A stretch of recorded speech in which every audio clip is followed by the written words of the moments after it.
Welcome to Entrepreneur Conundrum with Virginia Purnell, where growing entrepreneurs share how they get visible online. Hey everyone! Today I'm joined by Dominic Forth, a media strategist, entrepreneur, and the founder of Thought Leaders America, where he helps experts turn big ideas into real authority that drives business growth. Dominic started his career at the BBC, then moved to the US and worked across major US networks, so he understands how media actually works behind the scenes.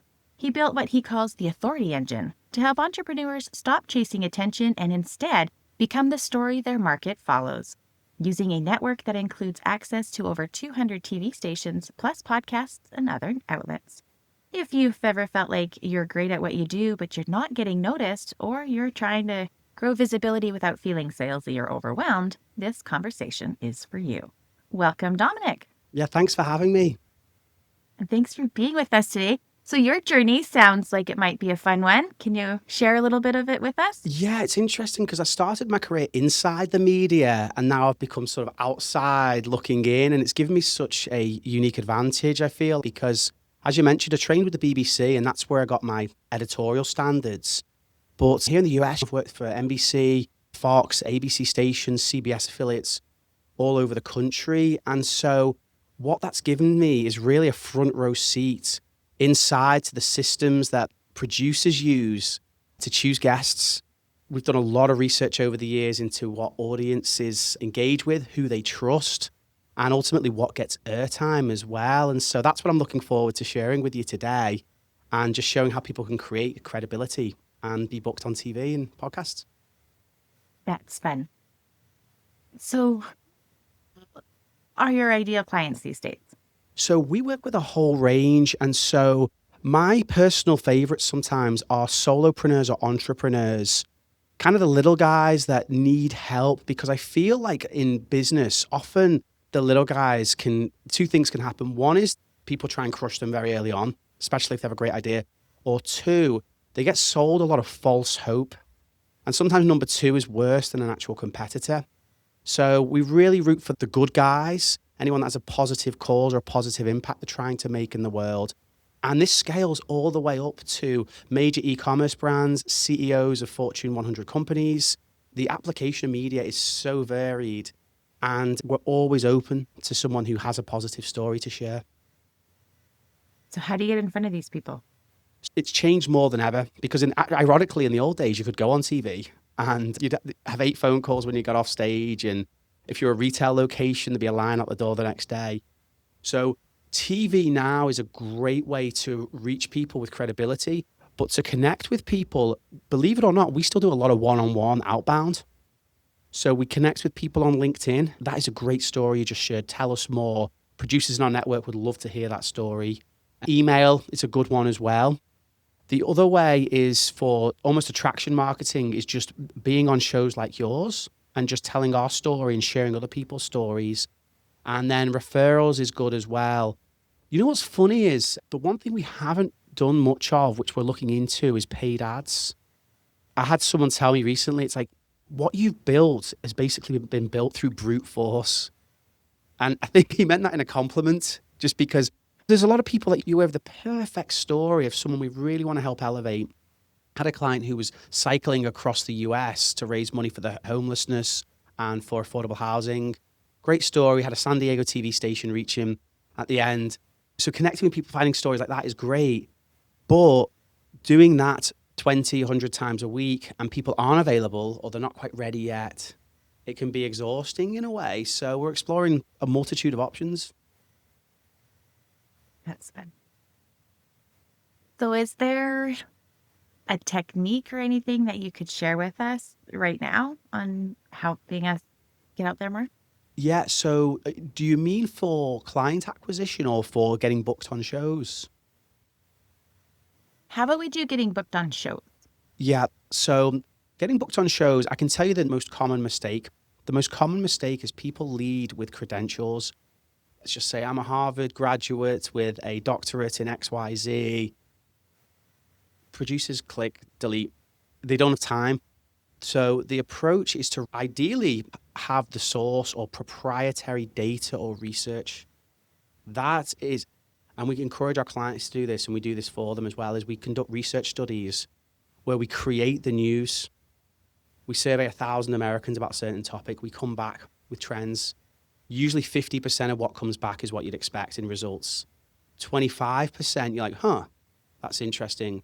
But that last 25%, you're like, whoa, I did not expect that. That is very surprising. And so now we have a story. But the best part is we also have the expert to comment on the story. And so newsrooms have been decimated since COVID. And whereas most industries rebounded and replaced lost hires, newsrooms haven't. In fact, it's got even worse with consolidation and things. So if you can approach a journalist and say, hey, check this out. We just surveyed 1,000 Americans. We have this really interesting response that we've seen in this trend. And we have an expert, and here's how to approach it. You've almost done 90% of the work for them. And so that's what's been really powerful for us, is not just chasing stories, but actually manufacturing the story. Making your own narrative. Yeah, and I can't stress the power of research, how powerful it is, because so many people now are chasing AI. AI is phenomenal. I mean, if you're not pursuing AI, you're going to be left behind, and it's accelerating faster. But with that said, being able to survey even just 1,000 Americans on a certain topic right now, that level of research will give you something that AI can't, because it's predictive, it's proactive. And I've seen companies 10x the marketing spend just by doing a 12-week study. They understand everything. Things that you would never imagine was turning people off the brand. And I could give you some examples if you like. A great example, when I was in Oklahoma, I was working for the Fox affiliate. We surveyed everything about the newscast, and even down to the color of the tie that people wore. And so you can guess which color people had a preference for in Oklahoma. The Sooners play in red. It's a red state. So anytime they could wear red was a good thing. But the thing was the weekend. So anytime they could mention the weekend in the newscast, they saw a bump. So by Wednesday at 11 a.m., they're like, let's start talking about the weekend, because people want that escape, you know? And so that's the quality of what research can provide, which AI can, it's a great layer on research, but having that research is so powerful for individuals, especially if you want to become a thought leader and separate yourself from the rest. So what if I'm scared to get up there? Yeah, we all have those butterflies. You know, some of the worst TV performances that I've done is when I've not been nervous. I've gone in with a false sense of confidence, and I'm not quite listening to the question. I've decided what I'm going to talk about. And so the host, we've kind of pre-framed the conversation, and she just skips over question 2 and goes to question 3. But I had all these great data points for question 2, so I'm trying to get to bring in statistics that make no sense. And so when that happens, I always would go back to the basics, and this is what I recommend to anyone that is apprehensive or nervous about being on air. The first is always treat it like you're having a conversation with an old friend. That's the first thing. You wouldn't just go into an old friend's house and just start talking about what you want to talk about. If they ask you a question, you answer that question. But to take a step back from that, the biggest thing is telling yourself that this, yes, it's everyone's nervous and stage fright, and yes, all these things could go wrong, but the host and everybody watching is rooting for you. They really want you to be successful. And what you're providing is tremendous service to your audience. And so think of it more of all the people you're going to help. Like, I need to do this. Think of all the people I'm going to help. They need to hear this information. I'm going to help them. And that can flip it from being, sometimes we go inside ourselves like, oh my goodness, how am I going to perform? What are people going to think of me? But then you flip it and say, well, wait a second. No, they need to hear this. I'm going to let them down if I don't do this. And I found that shift helps. And then physiologically, I also have a couple of other techniques I could share as well. So psychologically, it's like, don't be overconfident and focus on how the service and how you're going to help people. These people need to hear this. But that doesn't always work. And so breathing exercises can help, but breathing exercises don't always work. So the best thing what I found is taking a menthol mint right before I go on air. And it The menthol and peppermint, actually peppermint does reduce stress, but having either, some people like chewing gum, but then you have to figure out where the gum going to go as you want. But menthol mint, it clears all your airways out, helps you breathe, and when your body's eating or consuming food in some sense, it also is a sense of security. So that can help your physiological system as well. But the menthol mints for me has really helped a lot, just for a few seconds. Yep. And then one last thing that can also help with audiences, with public speaking, if you need a second to compose yourself, you get on stage and you say, everybody, can we just give one more round of applause to the previous guest? And obviously you couldn't do this on a TV set, but on a stage, it just gives you an extra second to compose yourself. But what are your thoughts? Are they helpful at all? I know everybody's different physiologically. No, I think they were great. Thank you. Yeah, it is the number one questions we get asked is, what will I talk about and how can I overcome those nerves? And I'll tell you the other piece as well is practice, practice, practice. One of the best interviews I've done was in Tampa recently, and it was an hour drive. And so the whole hour I was just reciting. And in the past, I've often gone on to interviews and just said, oh, I'm the expert on this topic, I'll know what to talk about. But having the repetition of the anchors of what the three things I wanted to talk about in sequence, that really helped as well, because it just meant that before I even knew it, I was talking and answering in the right way. That's cool. So you kind of have like a mindset shift, like your 3 C's, let's say. Is there anything that you wanted to talk to about that? Yeah, I get asked sometimes, how did you get to this point? And what really pushed me to go down the entrepreneurial route and to create this network of people that I'm really trying to help share their stories and help them transform other people's lives. I was on the Zambezi River in Africa on my honeymoon about 10 years ago. And the Zambezi, it's probably one of the most intense rivers in the world, really, thinking about it, massive rapids, unpredictable currents, crocodiles in some places. But we were thrill seekers, and halfway through, actually not even halfway, at the very beginning of the rafting trip, we got a puncture through the first rapid and the whole raft started to collapse. And so we went into the second rapid, and at that point, the whole raft just buckled. And we got pulled under, and some people got thrown off, but I got trapped underneath. And it took me 3 times to try and resurface, because I was trapped under the raft, went under, swam what I thought was with the current to get away from it, but I was swimming with the raft. Couldn't resurface the second time. And then the third time, I was like, this is it now. Like, I don't have much left in me. And so I pushed and I got to the edge of the raft and got free. But each time afterwards, when you have an incident like that happens, it takes a long time for the brain to process it, because I really didn't think I had a fourth attempt to resurface in me. The initial thought was just holistically and sort of spiritually was like, what would have happened? All my life, history, family sentiments, knowledge, everything would be gone, all the stories I wanted to tell. And I'm just one person. So imagine across the world, how many people don't get to tell the stories. And so I always had a passion for helping people share the stories. And part of that was driven because my family had lost family members in the past. So once you lose a family member, you lose all that history. And you can't just, especially raising kids, you can't just say, oh, was I like this at that age? Because it's gone. So that was the first thing. But the second thing was what happened physiologically, because the first time I went to resurface, I was very calm. And I was like, how was I calm in that situation? And then the second time I had clarity where I was like, I know exactly what I need to do. I'm swimming in the wrong direction. I've got to go against the currents. And I've just got to really, number 3 is courage, fight with like hell with courage to break free. And so it's been 10 years and I've studied this a lot. And so I was like, well, how could you replicate this? How could I have such success in that moment instinctively, but in a boardroom or in a business setting, not be able to react the same way? How can I replicate that survival instinct, but in a controlled way? And so I came up with this framework of calm, clarity, and courage, the 3 C's. And I realized you could replicate calmness with breathing work. And it's not easy.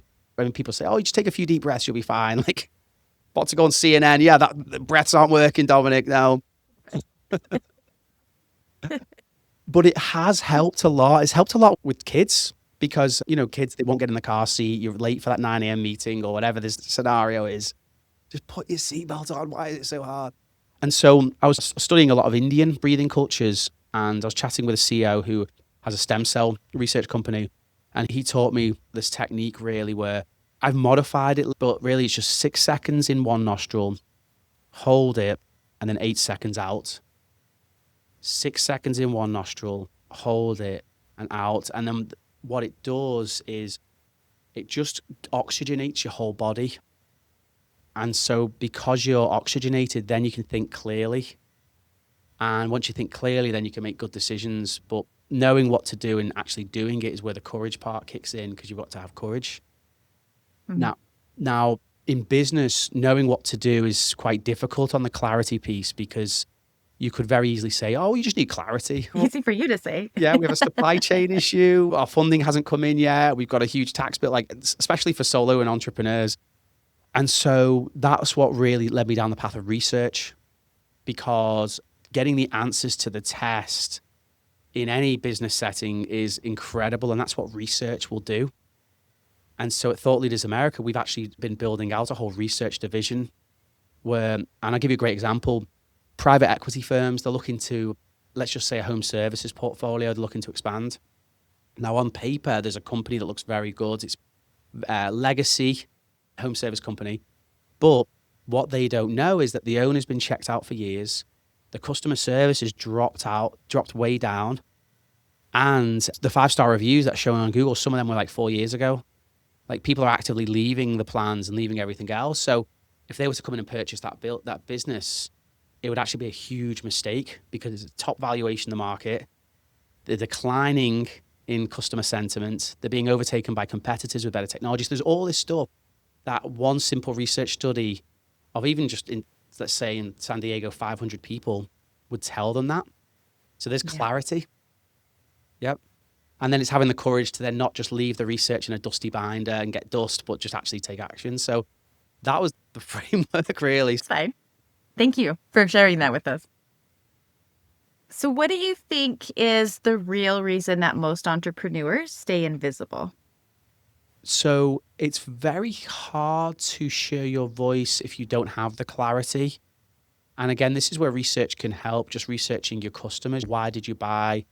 I'm going through this a little bit at the moment because we offer social media for clients where we'll ghostwrite for LinkedIn profiles.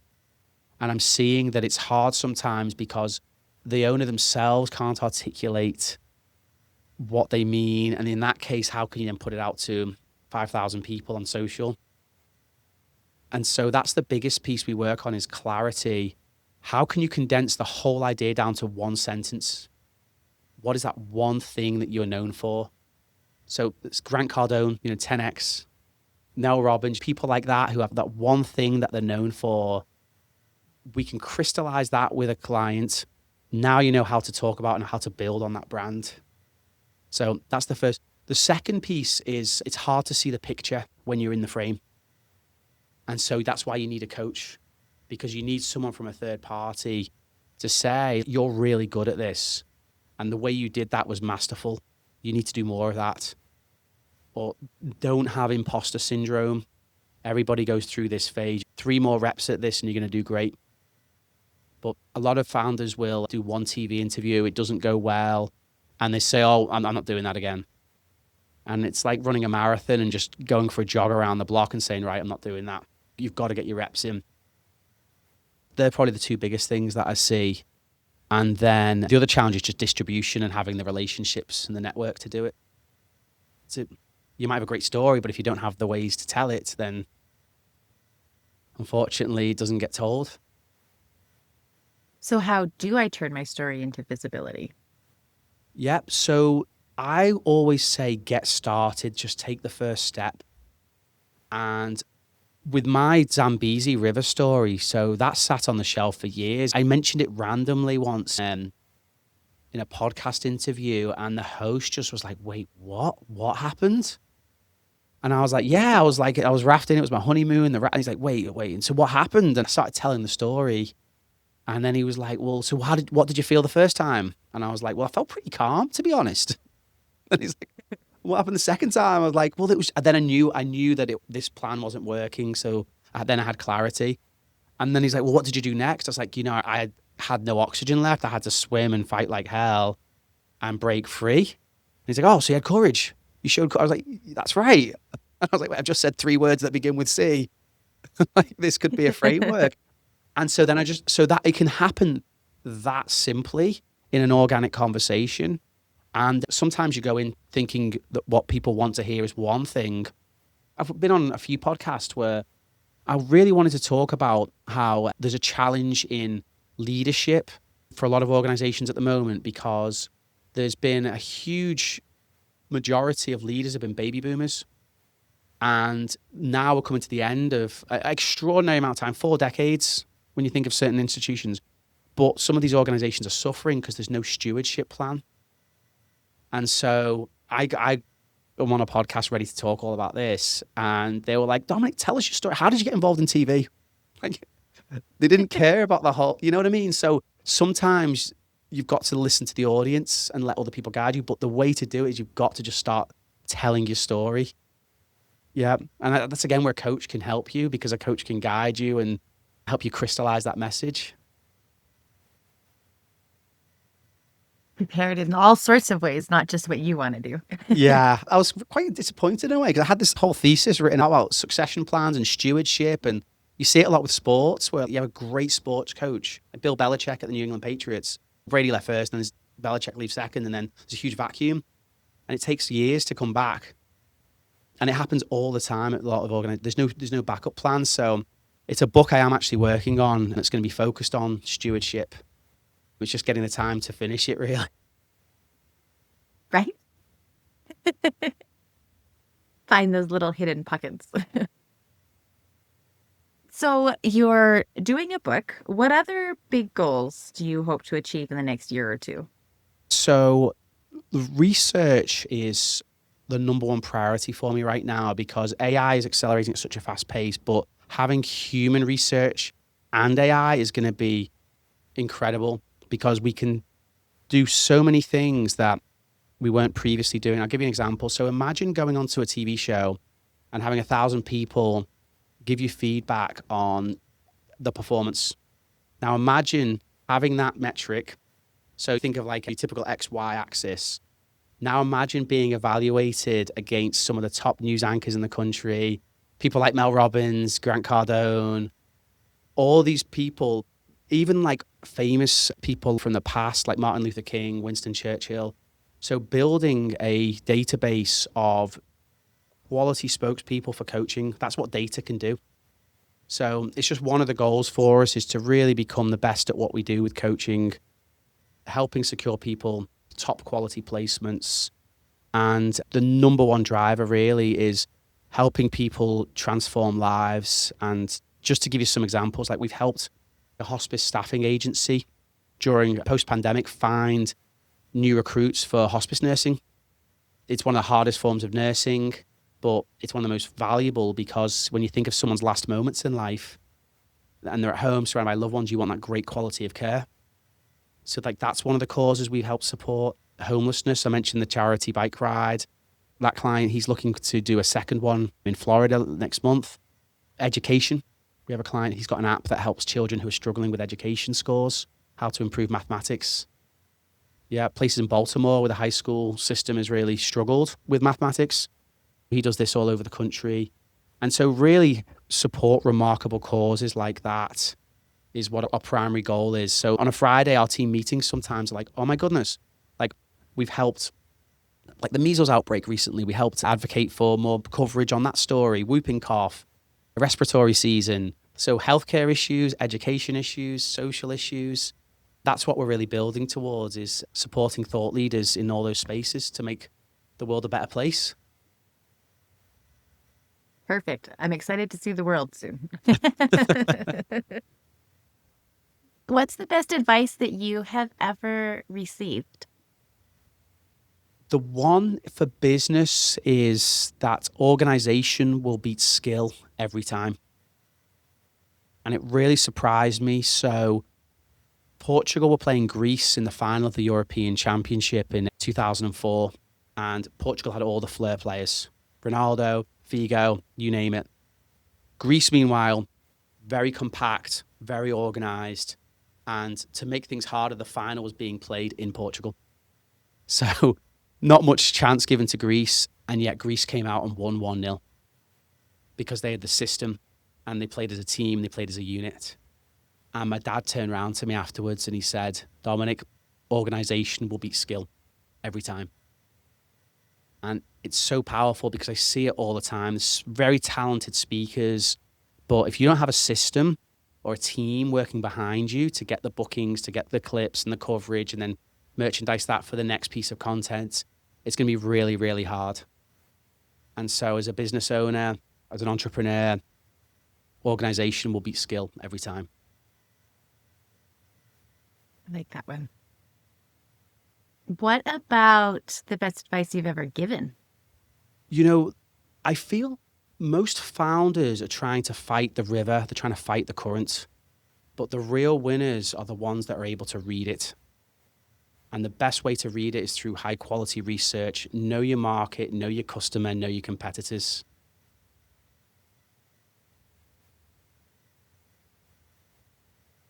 I'm kind of intrigued on the research part of it. How do I get started? Is that something just like, anyway, lots of different like squirrel questions going around in my mind about that every time you mention it. Yeah. It comes down to, in today's media, attention is cheap, but trust is priceless. And so how do you earn that trust? And it's really knowing your audience and knowing your customer. But if you don't ask them, then you're guessing. And people say, I've done research, I've done Facebook ads, or I've watched the algorithm, but do you really know? Are they just vanity metrics? There's people with YouTube channels with 100 views who are killing it. They're making 6 figures. And there's people with thousands, if not sometimes millions of views that are broke. And so having the quality of research is what makes the difference. That sounds like a fun rabbit hole to go down. I really appreciate you being with us today. Thank you. Is there something that we haven't talked on or touched on yet that you would like to? I just really appreciate being on the show and everything that you're doing. You're spotlighting entrepreneurial stories like myself.